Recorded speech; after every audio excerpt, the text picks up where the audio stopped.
Poster लावलेले त्यांचे.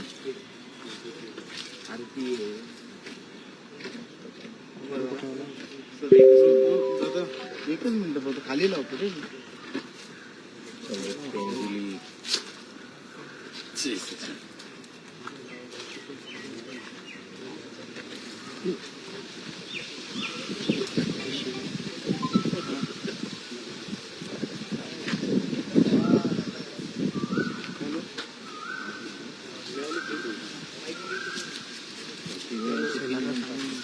Role role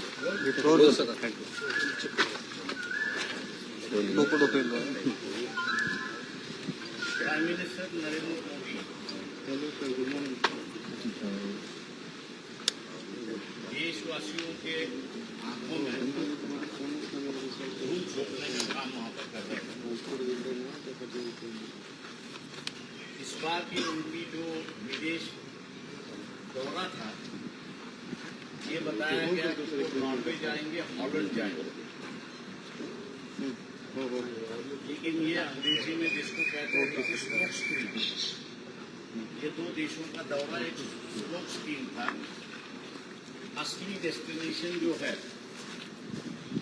वो असली डेस्टिनेशन इटली था और वो इटली गए।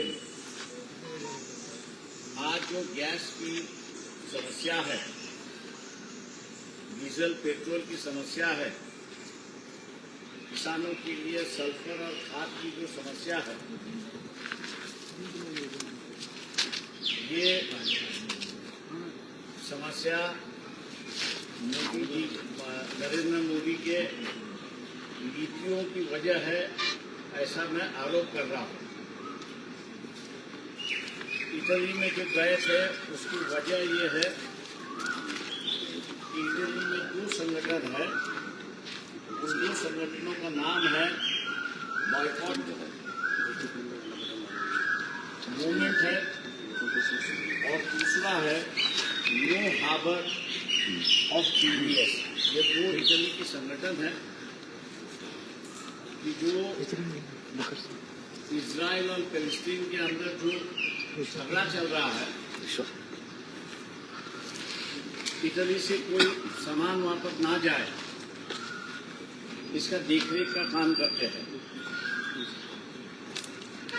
वहां पर करीब करीब JNPT से मीटिंग हुई और एक चेन्नई पोर्ट से मीटिंग हुई। ऐसे 4 जहाजें हैं कि जिनको इटली में रोका है। इनके पास करीब करीब 800 टन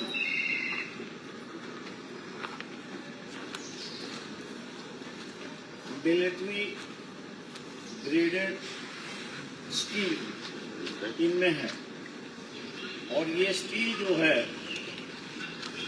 वो इजराइल को जा रहा है। उनका कहना है कि ये इजराइल को गया तो कम से कम 17,000 इसके शेल्स बनाए जाएंगे और पैलेस्टीन पर जो है इसका इस्तेमाल किया जाएगा और एक जेनोसाइड की वजह से है। उन्होंने इटली की सरकार को जो है प्रेशर किया क्योंकि ये पोर्ट में जितने भी कामगार है उनकी ये यूनियन है और उन्होंने कम से कम इसको रोक दिया है। ये बात दुनिया में ना फैले कि भारत जो है वो इजराइल को मिलिट्री ग्रेडेड स्टील औरंगाबाद की एक फैक्ट्री है जिसका नाम मित्तल स्टील है।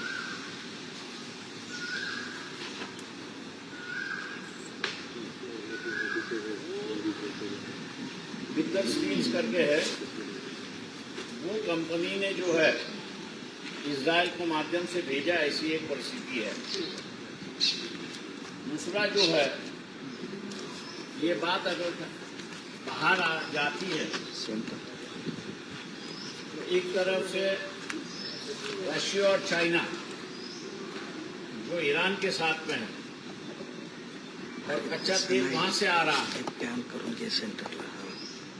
दूसरी तरफ ईरान को ये जैसे ये पता चला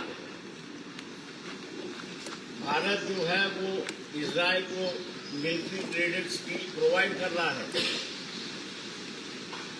तो उन्होंने भी तेल और गैस भेजना उन्होंने कम कर दिया, ऐसी एक परिस्थिति है। इसलिए आज की जो गैस की समस्या है, तेल की जो समस्या है, ये मोदी जी के स्टील फाइल में नाम आने की वजह से आज हर कोई देश उन पर दबाव डाल रहा है, ऐसी एक परिस्थिति है। दूसरी एक वजह है इसमें कि इटली की एक फैक्ट्री है मेथी करके, जो केमिकल बनाती है, उस केमिकल का नाम है PFAS, और ये chemical substance forever chemical किया जाता है, क्योंकि इसको डिस्ट्रॉय ही नहीं किया जाता। इटली की गवर्नमेंट ने इनको बैन कर दिया, क्योंकि इनके जो वर्कर है, इनके वर्कर के अंदर कम से कम 91,000 मिलीग्राम ये सब्सटेंस पाया गया है। हालांकि ये सब्सटेंस सिर्फ 0.8 नैनो मिलीग्राम होना चाहिए, ऐसी एक परिस्थिति है। इस कंपनी को दोबारा जो खरीदा है, हेलो चेक, हेलो, इंडिया की एक कंपनी है कि जिसका नाम विवा लाइफ साइंटिस्ट लिमिटेड करके है, और ये मैंने जैसे कहा कि जो स्टील सप्लाई कर, मिलिट्री ग्रेडेड स्टील सप्लाई कर रहा है इजराइल को, लक्ष्मी ऑर्गेनिक इंडस्ट्री इसकी सब्सिडरी है। भारत को दोनों तरफ से कि नॉन सप्लाई करने की वजह से अमेरिका और उनके जो ग्रुप है वो आबादचर कर रहे हैं, और दूसरी तरफ चाइना और रशिया, हेलो चेक, एमबीएस हो रहा है कब? हम जिसको सपोर्ट कर रहे हैं उसके विरोध में आप स्टील सप्लाई कर रहे हो, इसकी वजह से वहां से भी गैस और तेल आना कम हो गया, ऐसी एक परिस्थिति है। ये कोई वॉर की वजह से भारत के अंदर परिस्थिति खराब हुई है, ऐसा मैं मानता हूँ, लेकिन नरेंद्र मोदी ये की जो नीति है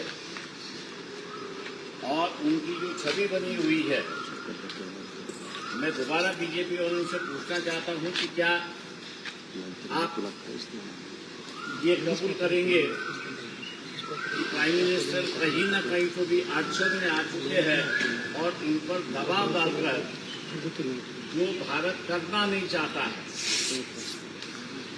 क्योंकि हम लोग की फॉरेन पॉलिसी है कि पैलेस्टाइन और इजराइल के साथ संबंध हो, लेकिन दोनों आपस में साथ साथ रहे, ये हम लोग की फॉरेन नीति रही है। आज उससे हम लोग अलग हटकर इजराइल को पूरी तरह से मदद कर रहे हैं, और उसका नतीजा जो है भारत भुगत रहा है, ऐसी एक परिस्थिति है। दूसरी बात यह है कि ये जो कंपनी है, इस कंपनी के जितने भी मालिक है इटली में, ये सब जेल में है, क्योंकि दिस इज पॉइजनस गैस है। ये फैक्ट्री की जो मशीनरी है वो दोबारा लक्ष्मी ऑर्गेनिक इंडस्ट्रीज लिमिटेड ने बेची है, कि जो औरंगाबाद जालना में है, और उनकी फैक्ट्री जो है वो रत्नागिरी में आ रही है, ऐसी एक परिस्थिति है। और अपने यहाँ ये पीएससी के लिए कोई कानून नहीं है, कोई रूल्स बनाए गए नहीं है, और इसलिए उस केस के पेपर्स, मैथी केस के पेपर्स किसी भी इंडियन के हाथ में ना लगे, इसके लिए उसकी पैरवी करने के लिए prime minister Narendra Modi Italy गए थे, और इसलिए मैंने कहा कि उनका सीधा मकसद था कि ये जो चोरी छुपे इजराइल को मिलिट्री ग्रेडेड स्टील भेज रहे थे उसको छुपाने का, और दूसरा ये जो लक्ष्मी ने फैक्ट्री खरीदी है रत्नागिरी डिस्ट्रिक्ट में डालने जा रही है, उसके पेपर्स किसी भारतीय को ना मिले, इसकी वजह से है। ये जो दोगली राजनीति चली है, उस दोगली राजनीति का इंडिया में जगह जगह पर विरोध हो रहा है, इंडियन मीडिया इस बात को उजागर नहीं कर रहा है, लेकिन इंटरनेशनल मीडिया में ये पूरी तरह से बात खुल गई है और हर कोई जो है वो भारत को कोस रहा है कि जहाँ जेनोसाइड हो रहा है वहाँ आप ऐसे हथियार और सामान कैसे भेज सकते हो। ये एक सवाल सबसे बड़ा हुआ है और उसी की वजह से गैस और तेल की कमी भारत में दिखाई देती है। आम जनता से मेरा ऐलान है कि आपने सवाल करना शुरुआत करना चाहिए। भारतीय जनता पक्ष के जितने भी पदाधिकारी हैं उनसे और नरेंद्र मोदी इनसे भी आपने सोशल मीडिया के माध्यम से सवाल पूछना चाहिए कि ये जो बात हमने बताई ये सही है गलत है और वजह क्या है कि आपने देश की फॉरेन पॉलिसी क्यों बदली है कि जिसका नतीजा आज भारतीय भोग रहे ऐसी एक परिस्थिति है। मैं उम्मीद करता हूँ कि जो भारतीय जनता पक्ष से सवाल करना शुरुआत करेंगे और धर्म की राजनीति का जो चोला पहना हुआ है इसके नीचे क्या चल रहा है एक बात की उजागर मैंने आपके सामने की।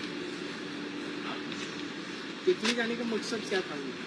मैंने जैसे कहा कि इटली जाने का उनका मकसद था कि 4 शिप्स जो भारत से मेडिटेरियन से हायर किए थे वो इटली की गवर्नमेंट ने पकड़े हुए हैं और इटली की गवर्नमेंट का सीधा पॉलिसी है कि हमारे यहाँ से कोई भी माल इसराइल को जाएगा नहीं क्योंकि वो जेनोसाइड कर रहे हैं और इसलिए उन्होंने माल रोका है। अब भारत को ये डर है कि अगर इस बात को अगर दुनिया के सामने आ गई तो देश की चीटू तो होगी लेकिन सरकार से पूछना भी शुरुआत होगा। इसलिए इस बात को छुपाने के लिए वो विनती करने के लिए इटली के प्राइम मिनिस्टर के पास पहुंचे। दूसरा उस कंपनी का अधिकारियों को जेल में भेजा है उसके पेपर्स किसी भारतीय को ना मिले। ये 2 चीज़ों के लिए उनका इटली दौरा असली था। ये नॉर्वे और हॉलैंड जो है वो स्पोर्ट्स टीम था। लेकिन उन्होंने मेलोडी चॉकलेट भी वो मेलोडी के दिया। उसके बाद पीएम सोशल मीडिया पर ट्रोल होने लगे। उन्होंने जाके हंसते हंसते हुए मेलोडी चॉकलेट भी दिया। ये उनकी मेलोडी मांगने का जो ये था कि ये जो मैंने गलत किया उसको छुपाओ, ये उनकी मेलोडी चॉकलेट थी। सर हेच मराठीमध्ये सांगा की पंतप्रधानांचा जो इटली दौरा आपल्याला पाहायला मिळाला त्याचं नक्की कारण काय होतं?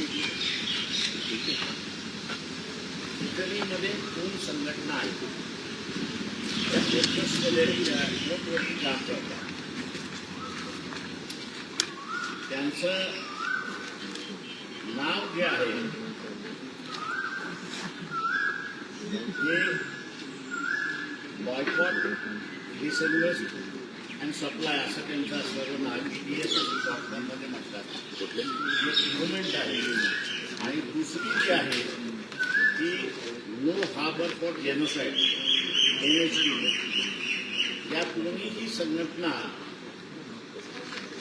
पॅलेस्टाईनमध्ये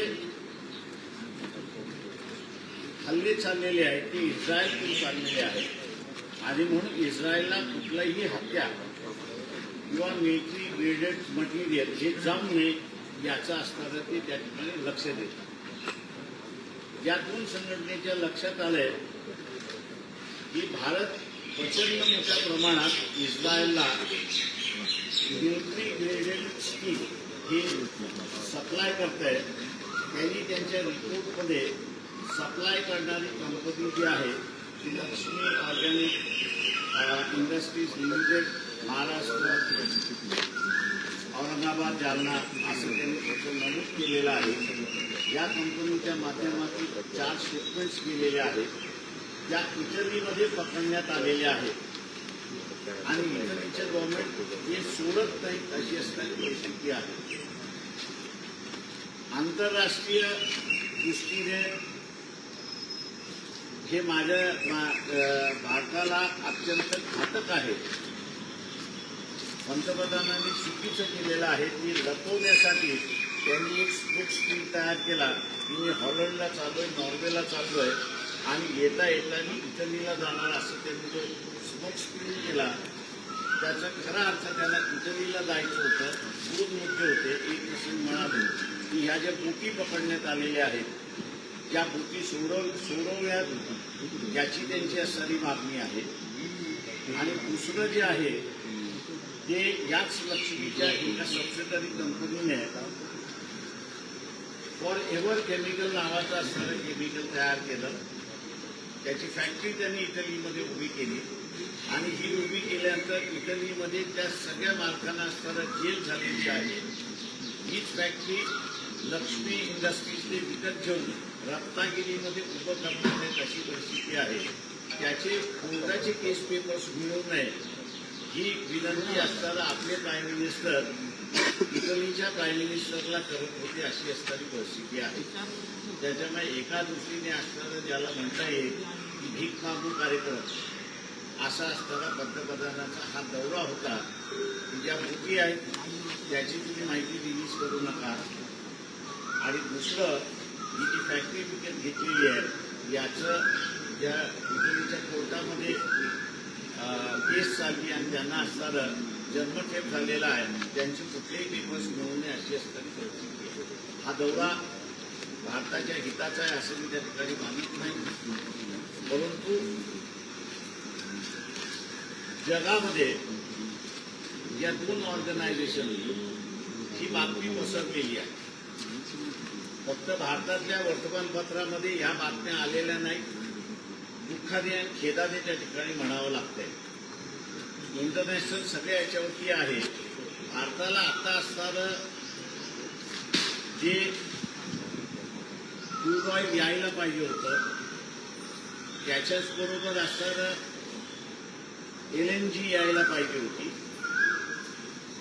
वॉर चालू असताना व्यवस्थित येत होतं पण वॉर संपता तुटवडा आपल्याला असताना भारतामध्ये दिसायला लागलाय. याचं कारण की नरेंद्र मोदीच त्याला जबाबदार आहेत हे आपण लक्षात घ्या. इस्टील फाईलमध्ये नाव आल्यानंतर ते विचित्र वागायला लागले अशी परिस्थिती आहे. मिलिटरी ग्रेडेड मटेरियल भारताकडून इस्रायलला पोहोचवणं हे अमेरिकेला चांगलं वाटलं असेल पण जिथून आपल्याला गॅस येतो आणि जिथून आपल्याला तेल येतो त्या देशांकडून असताना नाराजी व्यक्त झाली आणि ती नाराजी आपल्याला दिसते की त्यांनी जहाजं भरलेली आहेत पण सोडलेली नाहीत अशी असणारी परिस्थिती आहे. फर्टिलायझर सुद्धा भरलेलं आहे, सल्फर सुद्धा भरलेलं आहे पण ते जहाजं सोडत नाही अशी असणारी परिस्थिती आहे. इथल्या सरकारला माहिती आहे की भारतीय जनता ही पॅलेस्टाईन आणि इराण बरोबर आहे. सरकार फक्त असणारं इस्रायल बरोबर आहे अशी असणारी परिस्थिती आहे. त्याच्यामुळे असणारं लोकांनी भारतीय जनता पक्षाच्या कार्यकर्त्याला, नेत्याला, आमदाराला, मंत्र्याला विचारायला सुरुवात केली होती की बा आपण दोन्हीही देश सामंजस्याने राहिलं पाहिजे. जी भूमिका आपण घेतली होती आपण पॅलेस्टाईनच्या बाजूने उभं राहिलो होतो. अचानकपणे असणारं परदेशी धोरण बदलून आपण पूर्णपणे इस्रायलच्या बाजूने झुकलेलो आहोत. हे का झुकलो याचा असणारा खुलासा हा मागितला पाहिजे. धार्मिक दृष्टिकोनातून असणारा भारतीय जनता पक्ष सगळा प्रचार करत असतो तो बाजूला ठेवून आपण असणारा हा धरण्या मागण्याचा प्रश्न जो आलेला आहे तो मला वाटतं महत्वाचा आहे. कारण रशिया सुद्धा असेल आपल्याला असणारं मदत करायला तयार नाही आहे. चीन याचं सुद्धा असणारं प्रेशर टाकायला भारतावर सुरुवात करायला लागलेली आहे किंवा चारही बाजूने आपण असणारा घेरला जातो अशी परिस्थिती आहे.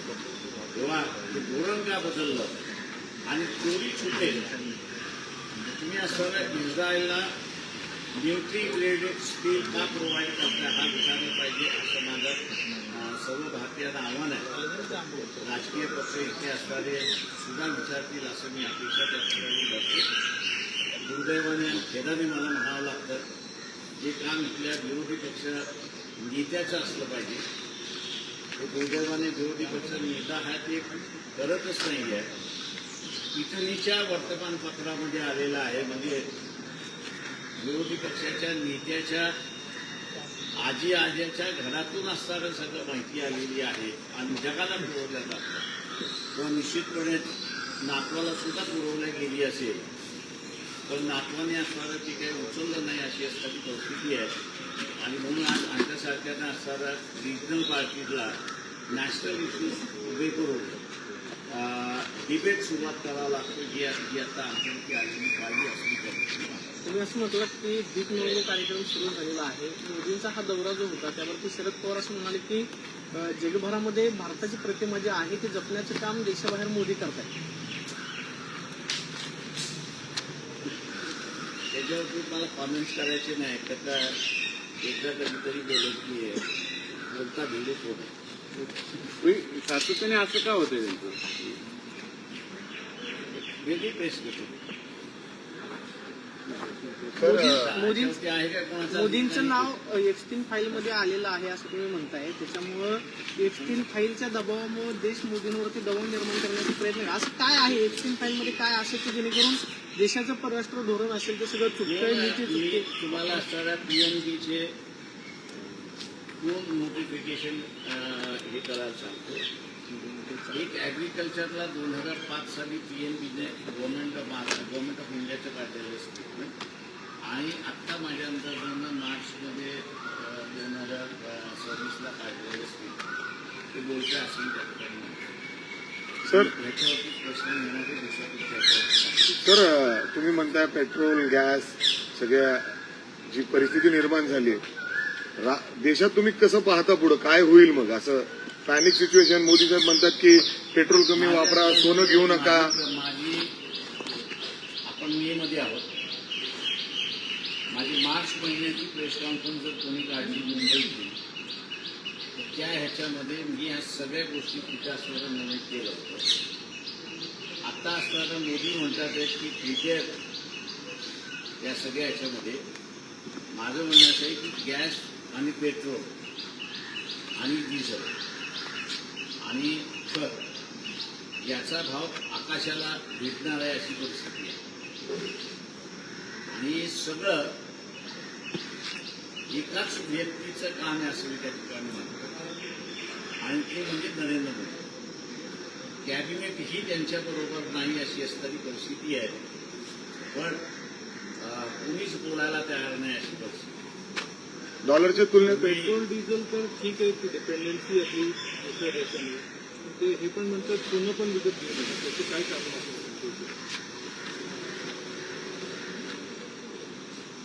मोदींच्या भाषेत बोलायचं झालं, चिदंबरमनी ज्यावेळेस लोकांना सजेशन केलं होतं त्यांनी की बा सोनं विकत घेऊ नका, त्यावेळेस मोदींचंच भाषण होतं.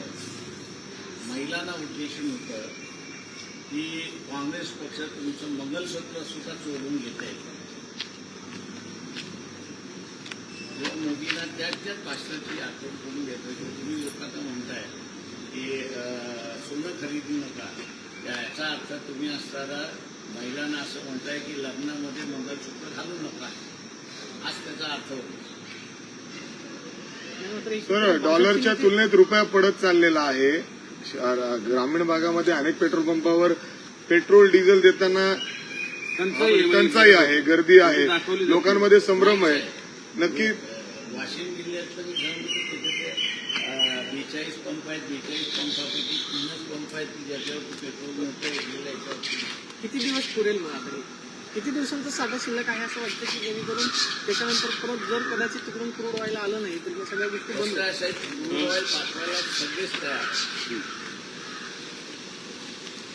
भारताला क्रूड ऑइल प्रोव्हाइड करायला सौदीही तयार आहे, युएई तयार आहे, इराणही तयार आहे, इराकही तयार आहे आणि रशियाही तयार आहे. त्या नाही असं नाही, परंतु आडलंय मोदी आडलेलं आहे. जे न्यूट्रल आपलं धोरण होतं ते न्यूट्रल धोरण संपवून त्यांनी असणारा प्रो इस्रायल हे जे धोरण घेतलेलं आहे, या प्रो इस्रायलमुळे शिप्स आपल्याकडच्या गेलेल्या तेलाने भरलेल्या आहेत, गॅसचे सुद्धा भरलेले आहे, फर्टिलायझरचे सुद्धा भरलेले आहे, सल्फर लागतं आपल्या इथे तेही भरलेले आहे. एवढंच आहे की त्यांनी होडवरती ठरलेलं आहे. या सगळ्या गोष्टींना जबाबदार याला जबाबदार एकमेव नरेंद्र मोदी देशाचे. यातनं पिढा सोडवायचं कसं? मोदींनी भूमिका बदलली तरच हे होऊ शकते.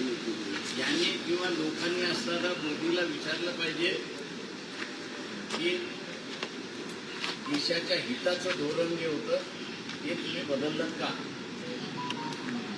आणि दुसरा प्रश्न असा विचारला पाहिजे त्यांनी लोकांनी की एस्टीन फाईलमध्ये तुमचं फक्त उल्लेख आहे, त्याच्या पुढे अजून काही आहे का?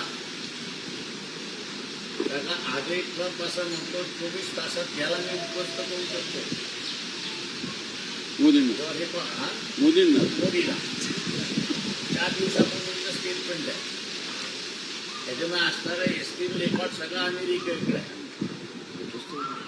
लोकांनी विचारायला सुरुवात केली पाहिजे की खरंच तुमच्यावरती दबाव येतोय का? दबाव येत असेल तर देशाला महत्व द्यायचं की मोदीला महत्व द्यायचं हे लोकांनी ठरवलं पाहिजे. आणि मात्र आता मग भाजपचे नेते मोदींच्या आव्हानाला प्रतिसाद देत आहेत. मोठे खोटे कोणी ट्रेननं प्रवास करतोय, कोणी चालत म्हणतो, बुलेटवर जाते, कोणी टू व्हीलरवर. पाठीमागे 100 गाड्या असतात. तरी काय म्हणजे तुमच्या बोलण्यात असं जाऊन दे की एकटे मोदींमुळे देशाची आज ही अवस्था झाली, तर तुम्ही संघाला सूचित करणार का बाबा हे बदला, नाही तर देश खड्ड्यात जाईल? संघाला खड्ड्यात जायचं असेल तर जाईल. वॉर्निंग करायचं तसं आहे. मी वॉर्निंग मार्च महिन्यामध्ये केलं होतं. बँकेचा प्रॉब्लेम येईल, फर्टिलायझरचा प्रॉब्लेम येईल, गॅस आणि याचं येईल, डिझेल पेट्रोलचा प्रॉब्लेम होईल, लेआउट व्हायला सुरुवात होते आणि अनेक फॅक्टरीज बंद होतील अशी असणारी परिस्थिती आहे. कॉक्रोच पार्टी तुम्ही बघितलंच असेल सोशल मीडियावर, लोकांचा अनरेस्ट किती त्यातनं. अंदाज बाहेर पडला त्याच्यात. त्याच्यावर बॅन केलं सगळं, भारतामध्ये बॅन केलं त्याचे. बंद केलं. कितीही बॅन केलं तर लोकांच्या मनातून तुम्ही बॅन केलं का? वार्तापत्र तुम्ही बॅन करा आणि लोकांच्या मनामध्ये ते आहे. देशाच्या सर्व न्यायाधीशांनी तरुणांबद्दल असं होतं.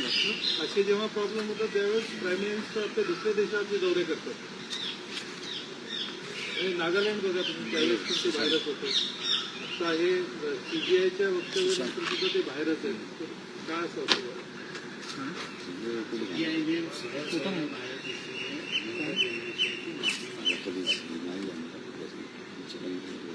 एवढेच ड्रग्स असले पाहिजे आणि अनावधानाने माझ्याकडून गेलं पिटिशन होता, त्याला उद्देशून द्यायचं. पिटिशन बरोबर नव्हतं ही कबूल, पण जनरलाइज जे झालं त्याच्याबद्दल असताना त्यांनी माफी सरळ मागितली पाहिजे. त्याच्यामध्ये त्याचं काही कौतुक नाही, उलट त्यांच्याबद्दलची इज्जत ही वाढेल. त्याच्यामुळे खुलासा कधीपासून नीटची बघितलं असेल पेपर फुटेज, अख्ख्या देशातले सगळे युवक डॉक्टर होऊ पाहतात.